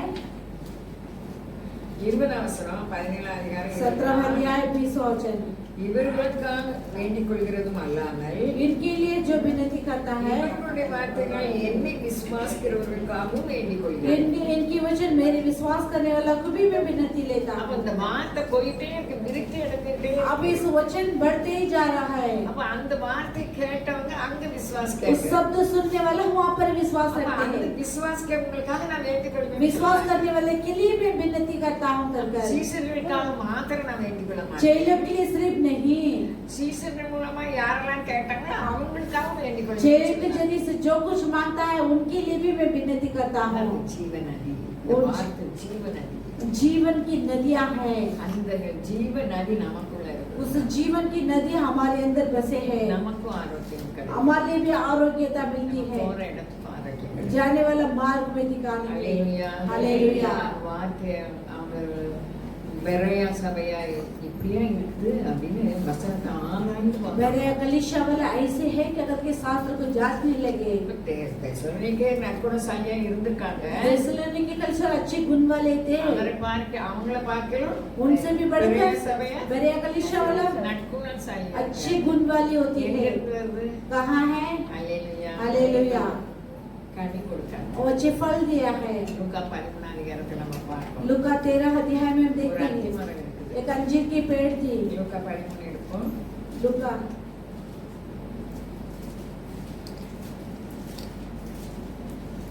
வார்த்தை வார்த்தை வார்த்தை வார்த்தைன்னு சொல்ல நம்ம பலகீனம்லாம் மாறுறியா அனுபவம் அது. वचन वचन कहते ही मेरे सारे कमजोरी निकल जाती है वो मेरे अनुभव। 6 சொல்லுது. और 13 और 6 वचन कहते हैं ஓமையை சொன்னார். तब एक दृष्टांत कहा है। ஒருவன் தன் திராட்சை தோட்டத்தில் ஒரு அத்தி மரத்தை நட்டிருந்தான். एक व्यक्ति एक जो दाग की बारियों वाटिका में एक अंजीर के पेड़ को रखे அவன் थे। வந்து அதிலே கனியை தேடின போது उन्होंने आकर उसमें फलों को देखे हैं, कुछ भी नहीं मिला है। இன்னைக்கு நம்ம தான் அத்தி மரம். आज हम अंजीर की पेड़ है। அல்லேலூயா. हालेलुया। அந்த தோட்டத்துல நம்மளே நட்டு வச்சிருக்காங்க. उस बगीचा में हमें भी रहती है। எஜமான் வந்து பார்க்காரு. अब मालिक आके देखते हैं இதுல கனி இல்லையே. यहाँ पर फल नहीं है। வேலை செய்த தோட்டக்காரருக்கு சொல்றாரு. उसे काम वाले को कहता है வெட்டி கொடுங்க. उसे उखाड़ डालो। அதாவது அது தண்ணி குடிச்சு குடிச்சு ஒரு பிரயோஜனம் இல்ல. वो पानी पी पी के कुछ लाभ नहीं ஆனா है। இயேசுவானவர் நமக்காக பரிந்து लेकिन यीशु मसीह हमारे लिए विनती करता है। அப்போ அவருக்கு சொல்றாரு தோட்டக்காரர். उनके लिए कहता है ஐயா இது இந்த வருஷம் 8ஆம் வசனம் வாசிக்க. 8 वचन को देखते இருக்கட்டும். हैं। इस साल रहने நான் दो। இதை சுத்தியும் கொத்தி ஏறி போய் उसकी चारों में घात डालूंगा। கனி கொடுத்தா சரி, கொடாவிட்டால் இனிமேல் फल फल देगा तो भला है, तो नहीं देगा तो उसे काट நம்மளுக்கும் डालना। அனுக்கிரக காலத்தை வச்சிருக்காரு. अब हमारे लिए भी अनुग्रह दिन को रखा है। கடைசி காலத்துல हम अंतिम समय में आ चुके हैं। சீக்கிரமா இருக்கு. तो अग्रम बहुत जल्दी से है। உக்ரைனை எந்த பக்கத்துல இருந்தாலும் பிரேதங்கள் இருக்கு. उक्रेन में कहाँ भी फिरेगा तो वहाँ पर लाश पड़े हुए அந்த हैं। நாட்கள்ல அந்த நாடு ரத்தப்பழி நிறைஞ்சதா இருந்திருக்கலாம். उस दिनों में उस देश और लहू से बराबर रह सकता है। ஆண்டவர் அவருடைய கோபத்தை காட்டுகிறார். प्रभु ने अपने क्रोध को दिखाते நம்ம हैं। அவங்களோட நல்லவங்க இல்லை. हम उनसे भी बहुत अच्छे व्यक्ति நமக்கு नहीं है। இப்பொழுது அனுக்கிரக காலம். हमें अनुग्रह की दिन எனக்கு है। அனுக்கிரக காலம். मुझे भी अनुग्रह की दिन है। ஹல்லேலூயா. हालेलुया। ஹல்லேலூயா. हालेलुया। அப்போ அந்த ஆண்டவர் நமக்காக பரிந்து பேசிக் கொண்டிருக்கிறார். परमेश्वर हमारे लिए सिफारिश करता है। கனி கொடுக்கிறதுனா எபேசியர்ல அவங்க சொல்றாங்க. ये पेशे में लिखता है कि फल देना बोलेगा। எபேசியர் அது 3ஆம் அதிகாரமா 5ஆம் அதிகாரமா ஞாபகம் இல்ல. முன்பு நீங்க அந்தகாரமா இருந்தீங்க, இப்போ पहले நீங்க तुम अंधकार से பிள்ளைகளா थे, இருக்கீங்க. अब मसीह की है। 5ஆம் அதிகாரம் 5वां अध्याय 8ஆம் வசனம். முற்காலத்தில் நீங்கள் அந்தகாரமா இருந்தீர்கள். पहले तुम अंधकार से थे। ஏன் அந்தகாரமா இருந்தாங்க? क्यों अंधकार से है? ஆண்டவருடைய வார்த்தை அவங்களுக்கு போகல. परमेश्वर की वचन उनके अंदर नहीं गया है। இந்த காலத்துல लेकिन இப்பொழுது अब கர்த்தருக்குள் வெளிச்சமா இருக்கு. मसीह के अंदर ज्योतियां है। நீங்க இப்ப கர்த்தருக்குள் வெளிச்சமா இருக்கீங்க. ஆனா நீங்க வெளிச்சத்தின் பிள்ளைங்களா என்ன செய்து கொள்ளுங்கள். अतः तुम ज्योति बनकर है, लेकिन ज्योति के संतान बनकर चलो। அப்போ நம்ம வசனம் கேட்க கேட்க நம்ம வெளிச்சத்தின் பிள்ளைகளா நடக்குமா? वचन सुनते सुनते ही हम अंदर ज्योति के बच्चे நம்ம से அந்தகார கிரியைகள் இருக்கிறது. हमारे अंदर अंधकार की क्रिया है क्या? ஒவ்வொரு மாதமும் வாசிக்கப்படுது கொரிந்தியர். हर एक महीना जो कुरिन्थियों की पुस्तक पढ़ा நம்ம जाता है। நற்கரணை எடுக்கிறதுக்கு முன்னால வாசிக்காரு. रोटी भोजन लेने से पहले इस நம்மை कुरिन्थियों की நாமே पुस्तक நிதானித்து அறிந்தால் என்ன செய்ய மாட்டோம்? ஆக்கினைக்கு அடைய மாட்டோம். अपने आप को जांच के देखे तो हम आगे की दंड नहीं मिलेगी। ஒவ்வொரு மாதமும் நமக்கு வாசிக்கப்படுது. हर एक महीना में उसे पढ़ा के बताते நம்ம हैं। வசனத்தை கேட்கிறோம். हर एक हफ्ते हम वचन को सुनते हैं। இப்ப இவரு எபேசு சபைக்கு எழுதுறாரு. अब एबेशिया कलीसिया के लिए நீங்க लिखता முன்னால है, அந்தகாரமா तुम இருந்தீங்க. पहले अंधकार से இப்ப थे, நீங்க வெளிச்சத்தின் आप பிள்ளைகள். ज्योति के बच्चे ஏன்? बने। அந்த क्यों? வார்த்தை உள்ள போகுது. उस शब्द अंदर जाती है, அதனால வெளிச்சத்தின் பிள்ளைகளா इसलिए இருக்காங்க. ज्योति के बच्चे बनते வார்த்தை உள்ள रहते हैं। போனா மட்டும் இல்ல. वचन अंदर जाना அதை काफी नहीं है, நடைமுறைக்கு கொண்டு वो வரணும். चाल चल में लेकर आना है। நீங்க வெளிச்சத்தின் பிள்ளைகளா तुम நடக்கணும். ज्योति के बच्चे बन के रहो। நம்ம நம்ம எப்படி நடக்கணும்? हम किस प्रकार चलते हैं। அல்லேலூயா. அல்லேலூயா. நம்முடைய ஜென்ம சுவாபத்தை மாற்றணும்னா அவருடைய வார்த்தை தான் மாற்றணும். हमारे जन्म के स्वभाव को बदलना पड़े तो उनके वचन बदलते हैं। நீங்க வெளிச்சத்தின் பிள்ளைகளாய் நடந்து கொள்ளுங்கள். तुम ज्योति के बच्चे के समान चलो। பாவின் கனி आत्मा की फल சகல நற்குணத்தையும் सारे अच्छे गुण से நீதியும் और न्याय से உண்மையிலும் और सच्चाई से उसमें प्रकट होती है। கர்த்தருக்கு பிரியமானது என்னது நீங்கள் சோதித்து பாருங்கள். प्रभु की क्या प्रिय कर तुम पलट कर देखो। அந்த வார்த்தை நமக்கு வெளிச்சம், பாதைக்கு வெளிச்சமா இருக்கு. उस वचन हमारे मार्ग के लिए वो उजाला है, தீபமா இருக்கு. हमारे कदमों के लिए दिया बनकर देती வெளியில है। நடக்க அவசியம் இல்ல. अंधेरे में चलने की जरूरत அந்த नहीं है। வார்த்தை நமக்கு उस இருந்தா शब्द रहेगी तो நம்ம நடைகள் ஒன்று பிசகுவது. हमारे चाल चलन कभी ना फिसलेगी। நீங்க சொல்லுங்க.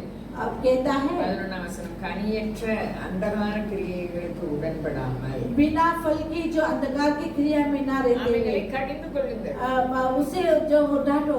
நமக்குள்ள வாக்குவாதமே இருக்கக்கூடாது. हमारे अंदर वाद विवाद नहीं लेना है, குடும்பத்துல வாக்குவாதமே இருக்கக்கூடாது. परिवार के अंदर वाद विवाद नहीं लेना வீட்டுல है, வாக்குவாதமே இருக்கக்கூடாது. और कहाँ भी वाद विवाद नहीं அது लेना अंधकार है। क्रिया वो अंधकार की அங்க क्रिया வெளிச்சம் है, இல்ல. वहाँ पर ज्योति नहीं है। அதுதான் தோட்டக்காரர் சொல்றாரு. इसके लिए वाटिका वाला कहता है வந்து தேடி வா. उसे ढूंढ कर आकर देखते ஆனா हैं, அது கனி இல்ல. लेकिन फल नहीं है। அதனால ஏன் இதை வச்சு வீணா ஏன் இடத்தை क्यों கெடுக்குது? वृत्ति से क्यों इस जगह को रखे हैं, இதை வெட்டி போடுங்க. इसे काट डालो कर। இயேசுவானவர் நமக்கு இன்னும் பரிந்து பேசுகிறார். यीशु अपने लिए और सिफारिश करता है உயிர் இருக்குங்கவே அவகாசம் கொடுக்கிறார். और जीवन देने का तक उसके लिए मौका देता ஆனா है। அவருடைய கண்கள் புறா கண்கள். इनके लिए उनके हाँ के कबूतर के हाँ எப்பொழுதும் के கண்ணீர் நிறைந்து. हर पल उसमें आंसू से भरे हुए रहते हैं। हालेलुया। ஏன் சனங்கள் ஏன்ட்டு வரணும்? मेरे प्रिय जो मेरे पास आना है, அவங்க ஒவ்வொரு நாளும் மனம் वो திரும்பணும். लोग हर एक दिन मन யாருக்காக? फिरना है। किसके लिए? எனக்காக, உங்களுக்காக. मेरे लिए, आपके लिए। இந்த லூக்கா 13 ஒரு ஓமை ஆண்டவர் लूका சொல்றார். 13 अध्याय में दृष्टांत कहता है, பிலாத்து கலிலேயருடைய ரத்தத்தை பலி செலுத்தியிருக்காரு. எவ்வளவு துணிகரம் அந்த ஆளுக்கு. जो गलीलों के लोगों को लहू की बलिदान दिया है। அப்போ ஆண்டவர் சொல்றாரு, तो प्रभु ने कहता அந்த है கலிலேயரோட நீங்க நல்லவங்களா? उस गलीले के लोगों से तुम अच्छे அந்த हैं क्या? கலிலேயர் பெரிய பாவியா उस இருந்தாங்களா? गलीले के लोग बड़े पापी நான் थे। சொல்றது லூக்கா 13 1 2 3ல இருந்து मैं சொல்றேன். कहता हूँ कि लूका 13वां अध्याय पहले तीसरे वचन से, நீங்க மனம் திரும்பாம போனா तुम मन न फिरेंगे तो இப்படியே கெட்டு. ऐसे तुम बिगड़ जाओगे। நமக்கு மாத்திரம் நம்ம மனம் திரும்புதல் सिर्फ அல்ல. अपने लिए मन फिरावट नहीं நம்முடைய है, சந்ததிக்கு हमारे संतान के लिए। ஆண்டவர் சொல்றார் மோசே. परमेश्वर ने कहता है मूसा அதாவது को, ஆண்டவருக்கு பயந்து நடந்த 1000 தலைமுறைக்கு அவர் விசாரிப்பார். परमेश्वर की भय बन के चले तो 1000 पीढ़ियों तक हमेशा पूछताछ 1000 करता है, தலைமுறைக்கு ஆசீர்வதிக்கிறார். 1000 पीढ़ियों तक हमें आशीष करता है। கீழ்ப்படியாம போனா 3ஆம் 4ஆம் தலைமுறை வரைக்கும் பனிஷ்மெண்ட் हम கொடுத்தார். आज्ञा पालन नहीं करेंगे तो तीसरे चौथी पीढ़ी तक हमारे लिए जो आशीष नहीं मिलती है। பேசுகிற நானும் நீங்களும் நம்ம இதை நிதானித்து அறியணும். बातें कर रहे मैं भी यहाँ पे इसे जांच कर लेना है। நம்ம பிடித்தமானவங்க மேலே பிடித்தமா இருக்குது. हमारे पसंद व्यक्ति के साथ हम प्रेम नहीं करना है, பிடித்தமா இருக்கணும். நமக்கு விரோதமா இருக்கவங்க கூட பிடித்தமா अपने विरोध रहने वाले से भी हम अच्छे से रहना है। அதுவே அந்தகார கிரியைகளை கடிந்து वही கொள்ளும். अंधकार क्रिया को डांटते हैं, கனியற்ற அந்தகார கிரியைகளுக்கு உடன்படாமல் बिना फल के अंधकार क्रिया की जो साधना होते हुए அவைகளை கடிந்து கொள்ளுங்கள். उसे डांटो तुम। அல்லேலூயா. हालेलुया। அவர் சொல்வார் 16ஆம் வசனத்துல, நாட்கள் பொல்லாதவைகளானது, दिन तो बहुत बुराइयां है காலத்தை பிரயோஜனப்படுத்தி. और समय को इकट्ठा कीजिए। ஒரே ஒரு வாழ்க்கை நமக்கு. एक ही जिंदगी है, இதுல வாழ்ந்து காட்டும்படி ஜீவனை தந்திருக்கிறார். इसमें जीकर जीने के लिए जीवन को दिया है। எங்க பார்த்தாலும் அன்பு இல்ல. कहाँ भी देखे तो प्रेम नहीं है, எங்க பார்த்தாலும் மன்னிக்க कहाँ சுவாமி भी இல்ல. क्षमा करने की मन नहीं है, எங்க பார்த்தாலும் ஒற்றுமையா இருக்க कहाँ भी முடியல. एक साथ रहने के लिए नहीं होती है। அல்லேலூயா. हालेलुया। அல்லேலூயா. हालेलुया। இதை நம்ம வாழ்ந்து காட்டும்படி அவர் ஜீவனை கொடுத்திருக்கிறார். इसे जीकर बताने के लिए अपने जीवन को सौंपे हैं। இதுல என்னெல்லாம் வார்த்தை என்ன சொல்லுது? वचन क्या बतलाती है? அவர் சோர்ந்து போயிருந்தாரு. वो निराश हो गए थे। யோசுவா योशुआ, மோசே இறந்து போயிட்டாரு. मूसा तो मर गया அந்த है, ஜனங்களை நான் எப்படி நடத்துவேன்? अभी इस प्रजा को कैसे अगुवाई அவருக்கு ஒரு करूंगा? வார்த்தை போச்சு. उनके लिए एक शब्द गया है। நம்மளை சோர்ந்து போகும்போது அவர் வார்த்தை हम भी निराश के समय में उनकी वचनों को भेजता है। हालेलुया। ஆபிரகாமுக்கு ஒரு வார்த்தை போச்சு. अब्राहम के लिए एक शब्द हुआ है। நீங்க எனத்தையும் ஜனத்தையும் तो अपने अपने जगह को अपने जातियों को छोड़कर அந்த ஏனம் எப்படிப்பட்ட ஏனம் उस जातीय कैसे थे நிலாவை வழிபட்டு கொண்டு வந்த ஏனம் और चंद्रमा की प्रणाम करने वाले वो விக்கிரக जगह, ஆராதனைக்குள்ள मूर्ति पूजा करने वाला उस जगह நாம है। நினைக்கிறோம் ஆண்டவர் தானே கூப்பிடுவோம் वो सोचा कि परमेश्वर हमें लेकर ஆண்டவருடைய आएगा। வார்த்தைப்படி நடக்காம நம்ம சுய புத்தியை சார்ந்து நம்ம நடந்தோம்னா प्रभु விக்கிரக प्रभु ஆராதனை के वचन के जरिए ना चलेंगे, हम खुद बुद्ध में चलेंगे तो वो मूर्ति पूजा है। ஒவ்வொருவரையும் தனித்தனியா நம்மளை கவனிக்கிறார் हर एक लोगों को अकेले व्यक्ति से हमें देखता है, நம்மளை நேசிக்கிறார் वो हमें प्रेम करता है, நமக்கு தெரியல वो हमें नहीं तो पता है। காரணம் எனக்கும் உங்களுக்கும் கொடுக்கப்படும் मौका तुम्हें मुझे भी दिया जाती है। எத்தனையோ பேர் படுக்கையில இருக்காங்க कितने लोग बिछौने में हैं, அல்லேலூயா அல்லேலூயா। அவங்களோட நல்லவங்க இல்லை उनसे भी हम अच्छे व्यक्ति नहीं है। ஒவ்வொரு நிமிஷம் மனம் திரும்பணும் हमें हर एक पल मत फिरना है। அடுத்தவங்க ஆண்டவர் சொல்றாரு उसकी बात दृष्टांत परमेश्वर சிலோவான் देता है। கோபுரம் இடிஞ்சு விழுந்தது सिलवाम की उस कुंभड़ गिर पड़ा है, 18 பேர் செத்து वहाँ போயிட்டாங்க पर 18 लोग मर गया है। அவங்க எல்லாரும் விட பாவிகளா இருந்தாங்க वे सभी लोग पापी थे क्या? இல்ல। नहीं, ஆண்டவருடைய வார்த்தை அவர் உலகத்துக்கு ஒளியா இருக்காரு परमेश्वर की वचन उनके लिए संसार के है।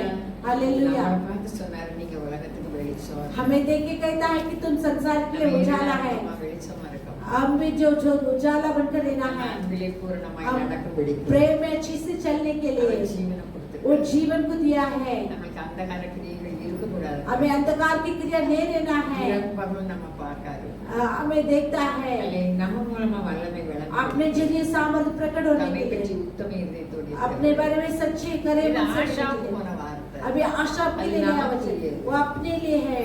ஆசா நல்லா இருந்தாரு आशा बहुत अच्छे थे, அவர் ஆண்டவரோட இருக்க மற்றும் செழுமை वो அடைந்தார் परमेश्वर के साथ रहने के तक हरियाली थे। திடீர்னு அவர் இஸ்ரவேல் ராஜா காக இன்னொரு ராஜாட்ட போய் ஹெல்ப் கேட்பார் अचानक इजराइल राजा जो दूसरे राज्य के पास मदद मांग रहा நம்ம है। எந்த மனுஷனுக்கும் ஹெல்ப் கேட்க हम कौन से भी मनुष्य के पास जाके मदद तो नहीं मांगना है, அந்தரங்கத்தில் ஜெபிக்கணும் अब गुप्त में प्रार्थना करना है। அல்லேலூயா அல்லேலூயா। எனக்காக நீங்க ஜெபம் பண்ணிடுங்க इसके लिए तो प्रार्थना कीजिए। ராத்திரி எனக்கு என் வார்த்தை எனக்கு உள்ளத்தில் வந்துச்சு रात में मेरे वचन मेरे मन में எனக்கு ஒரே आए, வலி நடக்கும்போதெல்லாம் வலி चलने के टाइम मुझे बहुत दर्द हुआ था। அது என் உள்ளத்துல வந்தது இந்த வலி இப்படி இருந்ததுன்னா நடக்க முடியாது आया मेरे मन में आ चुका है कि इस दर्द ऐसे तो चल नहीं அது எங்க ஒரு सकेंगे। வார்த்தை தெரியாது वो कहाँ से शब्द है அதனால मुझे पता எனக்காக नहीं। 1 மணி நேரம் நான் ஜெபம் பண்ணேன் आप मेरे लिए मैं 1 घंटा के लिए प्रार्थना की थी।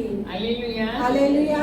நம்ம ஆண்டவர் நான் படிகாலியை தேடாம அவர் சமூகத்துல 1 மணி நேரம் இருக்கோம்னு 5 மணிக்கு 4:45 கிளம்பி நான் 5:45 வரைக்கும் இருந்தேன் मैं वैद्य को ना ढूंढते हुए परमेश्वर समूह में बैठे के करके मैं 1 घंटा परमेश्वर के समूह बैठने लगी। हालेलुया। எனக்கு ஒரு நம்பிக்கை मेरे लिए एक आशा, என் மரண நேரத்துல எங்க பார்த்தாலும் டீப் லைட் எரியுது मेरे मृत्यु के समय में कहाँ भी देखो ट्यूब लाइट चल रही அதனால है, நான் கவலையோடு போக மாட்டேன்னு நினைக்கிறேன் इसलिए मैं चिंता के साथ नहीं जाऊंगी।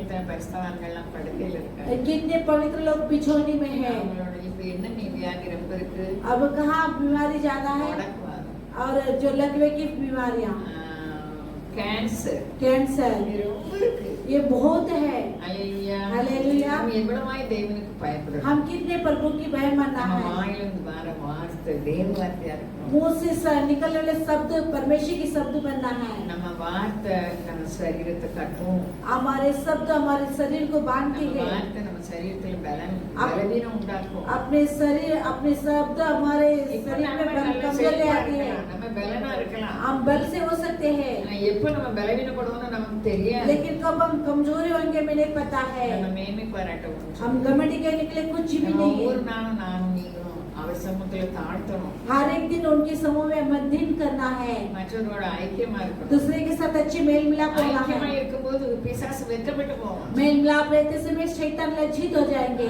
ஆண்டவர் கட்டளை கொடுக்கும்போது சொல்றாரு ஒரு பக்கமாவே நீங்க சாயாதுங்க परमेश्वर आज्ञा करते समय कहता है एक ही मार्ग में मत जाओ कर कर। அல்லேலூயா அல்லேலூயா. யாத்ராகமத்துல அவர் பேசுகிறார் निर्गमन की पुस्तक में बातें करते हैं। அப்போ நம்ம ஆண்டவருடைய வார்த்தையை நிதானித்து நம்மை நாமே அறிஞ்சோம்னா நம்ம வெளிச்சமா शास्त्र இருக்கோம் के वचन को जांच कर हम चलेंगे तो हम ज्योति बनकर रहते हैं।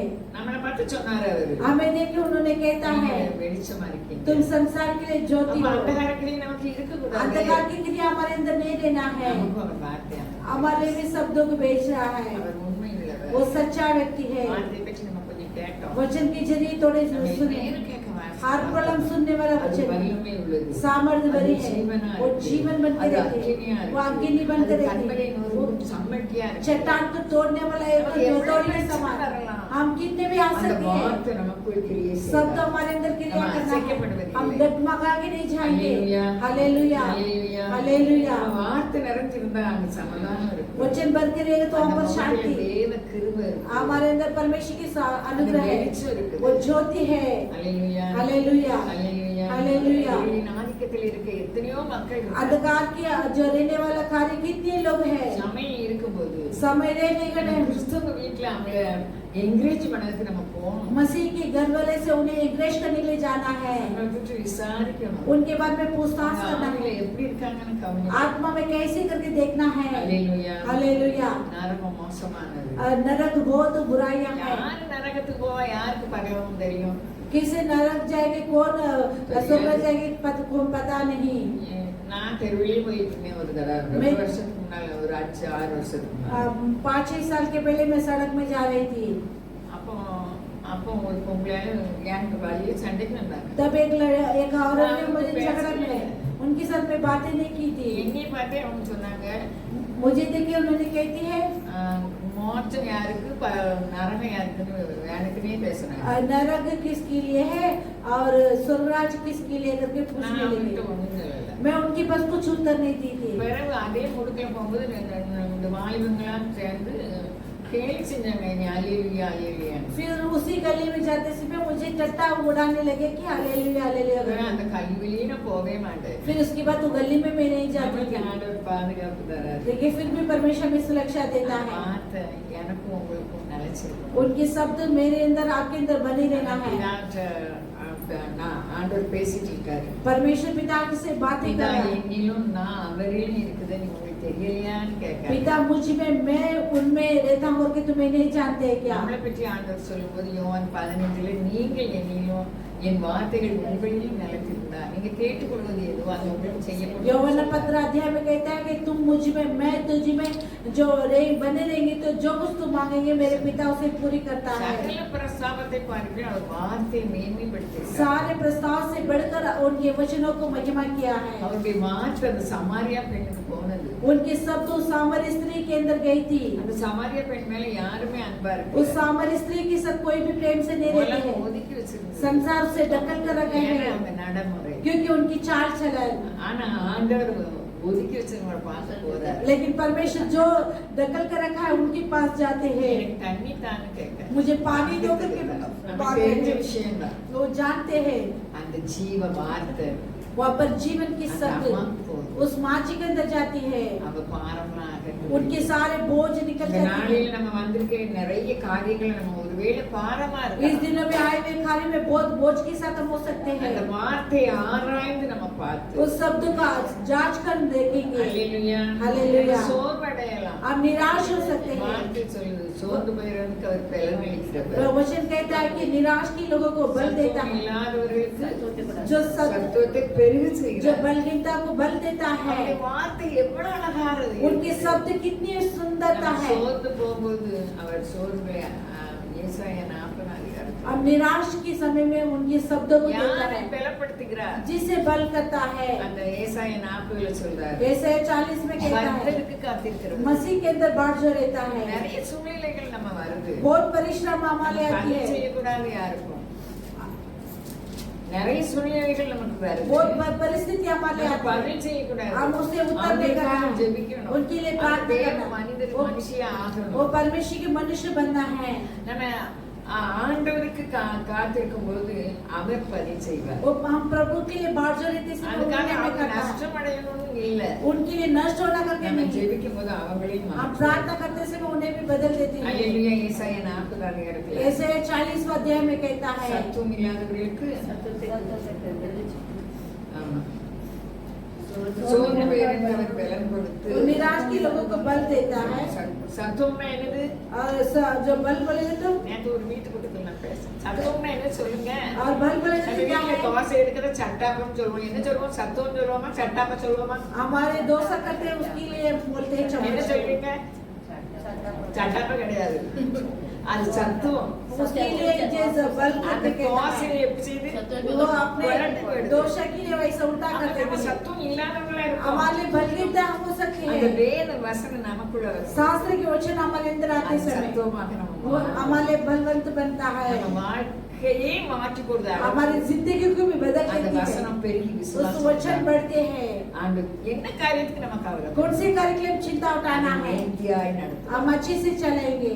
சொல்லார் ஏசாயா தீர்க்கதரிசி மூலமா यशायाह भविष्यवाणी சத்துவம் இல்லாதவர்களுக்கு और बल சத்துவத்தை और बलवंता बल देता है। அப்படின்னா ऐसे बोले तो தோசை எப்படி மாத்தி போடும்? और कैसे दोषों को उल्टा कर அது देते வெந்த हैं, பகுதி மற்றபடி மாத்தி போடும். जो पकने के बाद दूसरी जगह पे डालते நம்ம हैं। வாழ்க்கையில இருக்க கண்ணீரை நம்ம விசுவாசத்தால மாற்றும். वैसे हमारे जिंदगी में रहने आंसू को हमारे विश्वास की जगह அந்த बदल देते வார்த்தையால் हैं। நம்ம ஆவி நிறைஞ்சு उनके वचनों से हमारा आत्मा भरना है। நான் சொல்லியிருக்கேன் ஆவினா आत्मा बोले तो சொல்லுங்க மனசு. मन, அல்லேலூயா. அல்லேலூயா. இதுல வச்சு சொன்னேனே மத்தேயு 5ஆம் அதிகாரத்துல मत्ती 5वां अध्याय में कहा हूँ, ஆவியில் எளிமை உள்ளவர்கள் ஆத்மா में क्या है? அதை வாசினி ஹிந்தில எல்லாம் மனப்பாடம் பண்ணி மறந்துக்கு இப்போ.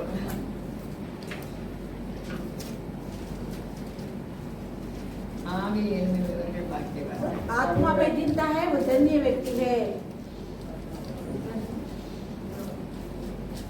5ஆம் அதிகாரத்துல ஆவியில் எளிமை உள்ளவர்கள். வாசி. धन्य है जो मन में जिंदा है, ஆவி மந்தனா இருக்கு. மந்தம். அப்ப மனசு. मन में அப்ப ஆயுதம் என்னது? जो मन बोले तो மனசு. मन है। அப்ப ஆவியில வசனத்தை பூரா நிரப்பணும். आत्मा में मन में पूरे वचनों को भरेंगे। நம்முடைய பலவீனங்கள் சோர்வுகள் மத்தியில் நான் கூட பலனா நிற்கேன். आपके बीच में इतने बल के साथ खड़ा பலவீனமா हूँ, இருக்கேன் நான். हमें कितने अच्छे से அப்படி रहती हूँ, சொல்லக்கூடாது. वैसे बोल नहीं सकता ஆனா है। அந்த வார்த்தை ஆராய ஆராய பலம் கிடைக்கும். लेकिन उसके बाद वचनों को जानते ही बल मिलता है। மாத்திரம் சாப்பிடுவேன். तो वैसे मैं दवा खाती हूँ, अब नहीं खाती हूँ। ஏன்னா என்னையும் ஒரு கீரை சாப்பிட்டா நல்லது. हर पल एक सब्जियां का अच्छे யாரெல்லாம் டானிக் மாத்திரை ரொம்ப சொல்லாம சாப்பிடுவாங்களோ அவங்களுக்கு கல் வருது. वे ज्यादा सा दवाई खाता है उनके लिए पत्थर हो जाती है। அல்லேலூயா. हालेलुया। அப்போ தினசரி ஏதாவது ஒரு கீரை. जो हर पल हर रोज एक एक सब्जियां। அதனால நம்ம அரசு ஒரு முறை அந்த டானிக் மாத்திரைக்கு தடை பண்ணியிருந்தாங்க. वैसे ही जो राजनीति ने उस दवा के लिए ஏன் इनकार மாத்திரை किया, சாப்பிட்டாலும் கெடுதல் இருக்கு. क्यों दवा खाने से उसे बिगाड़ கீரை हो சாப்பிடலாம் जाएगा। அப்படின்னு. और सब्जियां खा सकते எல்லாருக்கும் हैं, தெரியாதே. सब लोग खा सकते हैं ना। பயனா இருக்கும்போது நல்ல மாத்திரை தின்னு தலையிடுறது.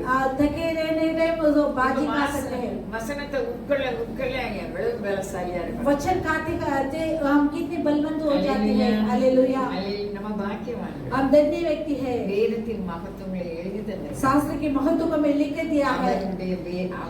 அவர் அருளிய வேதம் அவன் மனசுல இருக்கிறதுனால அவன் நடைகள் பிசங்குவதில்லை. उन्होंने दिया हुआ जो वचन उनके मन में है, इसलिए उनके चाचन कभी नहीं फिसलता है। நம்ம அப்பா அருளிய அந்த வேதம் நமக்குள்ள இருந்தது. हमारे पिता देने वाले शास्त्र हमारे मन में रहेंगे तो हमारे चाचन कभी नहीं फिसलता है। கொஞ்சம் சோர்ந்து போவோம். कुछ हम निराश हो जाएंगे। சோர்ந்து போயிருக்கவர் என்ன செய்தார்? निराश की लोगों को क्या करता है? बल देता है, बल देता வார்த்தை है। பலப்படுத்தும். वचन बल देता है। அன்றாட நிறைய வாசிக்கணும். 5 அதிகாரம்லாம் வாசிக்க கூடாது. बहुत वचन है 5वां अध्याय में 24 पढ़ना। மணி நேரம் பேரண்ட்ஸ் சொன்னாங்க வாசியாம இருக்கவங்களுக்கு அவங்க சொன்னாங்க. जो नहीं पढ़ते हैं उनके लिए No. कहा है नहीं, 24 மணி நேரம் தந்திருக்காரு. 24 घंटा हमारे दिया है। எத்தனை மணி நேரம் நம்ம கொடுக்கணும்? कितने घंटे देना है उनके लिए? நிறைய வாசிக்கணும். बहुत ज्यादा सा बाइबल पढ़ना है। हालेलुया। வாசிக்க வாசிக்க பலன். वचन पढ़ते पढ़ते ही हमारे बल होती ஏன்னா है, அந்த வார்த்தை ஜீவனா இருக்கு. क्योंकि उनके वचन जीवन है। அவருக்குள் ஜீவன் இருந்தது. उनके अंदर जीवन बने हैं, वो जीवन हमारे अंदर है। பரிசுத்தவான்கள் எல்லாருக்கும் வார்த்தை போச்சு.